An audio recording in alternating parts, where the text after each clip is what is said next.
name is Nimrat and I'm from the Azim Premji Foundation.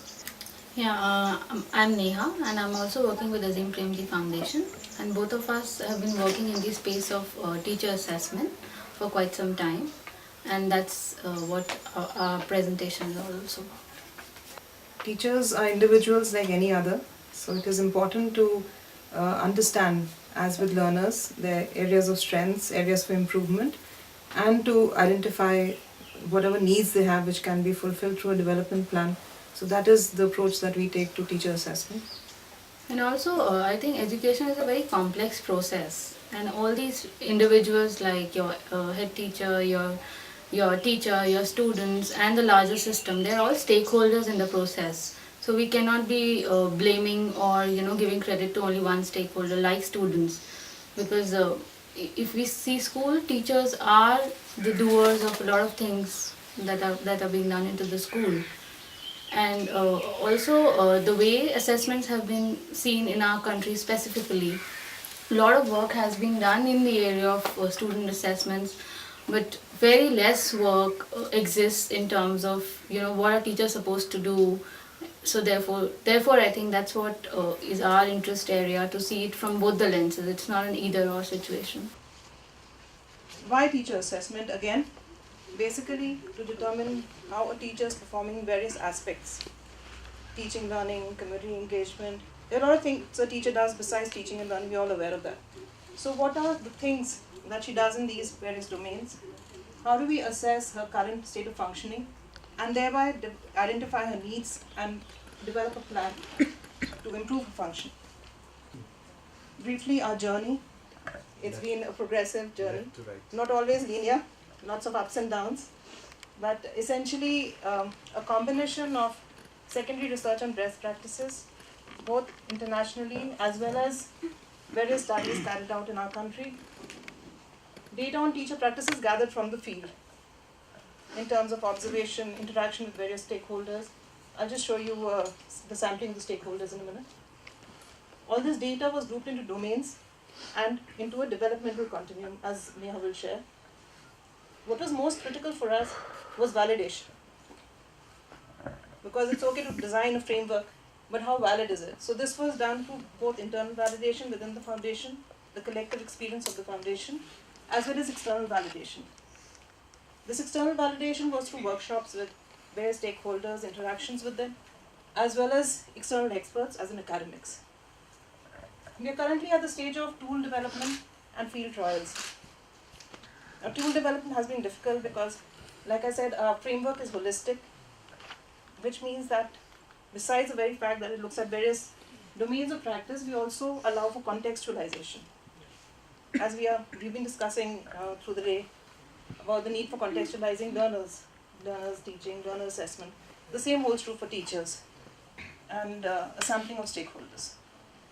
Essentially, teachers, head teachers, as well as educational administrators, which could be CRCs, BRCs, community members, caregivers, learners, foundation members, and external experts. I think also the way we are looking at assessment is not from a straight-jacketed assessment perspective, but also from a more development perspective. How can results from a particular assessment help teacher identify what are my strength areas, what are my areas of improvement, and how do I sort of improve myself? And also, I think teachers are doing this all the time. It's a matter of putting a structure to it and helping them give a certain direction without being prescriptive. And if I may add the policy perspective, although we've been at it for quite a few years, but if you look at current policy documents, at reports of various commissions, high power commissions and committees, so the stress is on a formal assessment of quality, and not only of school quality but also of teacher quality. In August this year, the Justice Verma report talks about teacher audit.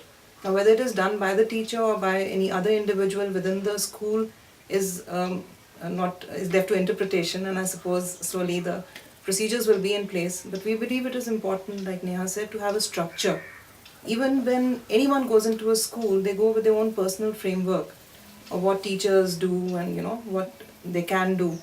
So what we put together is a combination of stakeholder perception, research from the field, to develop this entire structure, which is broad, not prescriptive, not limited to certain practices, but a generalized kind of a framework which can be contextualized to specific teachers and the circumstances. I think before we get into the little bit of details of what's the architecture of the whole thing, I would like to lay the context that we are not claiming that, based on our work, we will be setting up any national standards. That's not at all the attempt. Rather, the attempt is to bring together of all the work that teachers are doing already day in and day out. It's not as though that we are going to go and tell the teachers you need to do all of it. I think teachers are doing it all the time. The point is to acknowledge it and to put some structure to it, and also allow teachers to see what is best suited for them. That's really the way we have been working. So these are the various domains that we have thought about where teacher is functioning in terms of her relationship with students, assessment and evaluation, teaching and learning, what is her contribution to the school, relationship with the community. And at the foundation of all this is the teacher attitudes and belief system.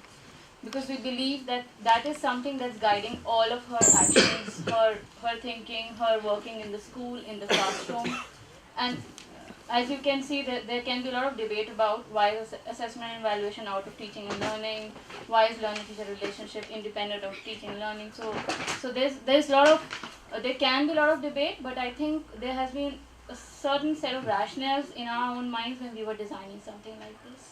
So this is just giving a glimpse of what are the various domains and indicators that we have thought about. These are essentially the practices.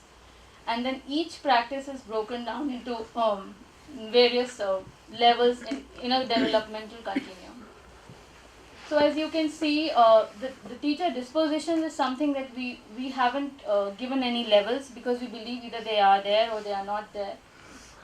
And we don't have the expertise to say that if certain dispositions are not existing, what to do about it. Because we've realized that teacher values, attitudes, this is really a different ball game. It's not as simple as, if you do this, you will become more respecting. The teacher respects 2 students in the class, but feels free to not respect the others.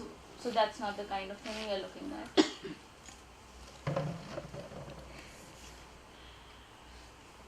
So this is also going on into the further details. I'm not essentially reading it out, but the idea is to map, the maximum kind of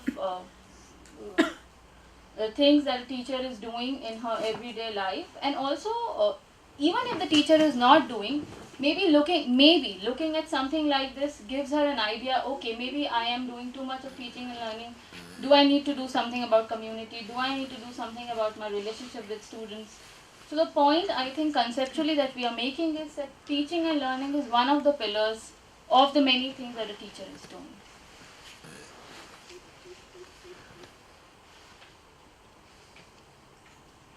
And obviously there would be questions like what does effective means, what does a lot of terms mean, and we have tried to sort of unpack it in the various levels. Okay, so as I was saying that having something conceptually is very good, but what do we do with it is slightly different question. So the body of knowledge that we have at the moment can be used for various purposes. So for example, we know that teacher training happens every year, okay, and of what we have seen and heard and interacted with people, the decisions on based on what teacher training should be is often based on the resource person available, the center choices from the center, and things like that. So maybe something like this helps in identification of where are the gaps, and therefore what can be the possible areas where teachers might find a meaningful intervention. Something like self-assessment is also what we are looking at, where teacher herself takes the onus of her own development rather than going into the typical checklist, you are wrong, I am right kind of a mode, but teacher is herself taking the onus. We are nowhere near to saying that everyone is ready and tomorrow we can start with self-assessment, but that's really the ideal where we are looking at. Um, Also, when we have interacted with a lot of students in the, for example, the pre-service domain, in the B.Ed colleges and diets, often we know that at the end of the course, the objectives are not very clearly articulated. Where are we heading? What a teacher is supposed to do? Like all the professionals, teaching is in that sense quite marginalized. So something like this can also be an endpoint of a pre-service teacher education. So when you get out of a course like this, so these are some of the things you will be required to do when you go to a school in a formal setup. Also, something that we have been focusing a lot in our own field trials is doing individual teacher assessment. And the way we are looking at assessment is development is inherent in it. So it's not sort of leaving the teacher by saying these are your strength areas, these are your areas of improvement, and these are the possible ways, but also doing hand holding. But of course, it's also based a lot on the enabling conditions. It's just not fair to say that you need to improve, but we don't know from where do the enabling conditions come in. We believe that everyone who's in the system should be aware of something like this, because it's like a cascading effect. If the block resource person doesn't know what the teacher is doing, it sort of dies down to the individual's effect, and then it's not sustainable. For anything to be sustainable, all the people in the system must be aware of it. And I think the ideal sort of user and doer for us is the teacher, and therefore self-assessment. But we also do understand that the system and the individuals are not at a level to begin with self-assessment, but surely scaffolding them towards a journey, towards sort of identifying themselves. Where are we good? Where can we sort of do something better about it? But not really. I think one key point that has been our guiding principle is to move away from a checklist or from a right wrong or that kind of an idea, but sort of helping teachers to reflect as practitioners. We haven't attempted this in terms of trying it out with a large scale of schools and therefore having a very concrete response to this, but these are our options that we have sort of thought about, in the sense that when there's a school development plan, it also takes cognizance of what is it that our individual teachers need to be doing in terms of meeting that school development kind of a idea. Right. And if you look at school quality, then you look at school processes, the institution, the way it runs, the way it functions, the way it pursues continuous improvement. All these processes are driven by an individual. And generally, by and large, the teachers involved in all of these processes. So we think it will be immensely beneficial for the school to not only look at their processes, but also the individual teacher in the whole setup.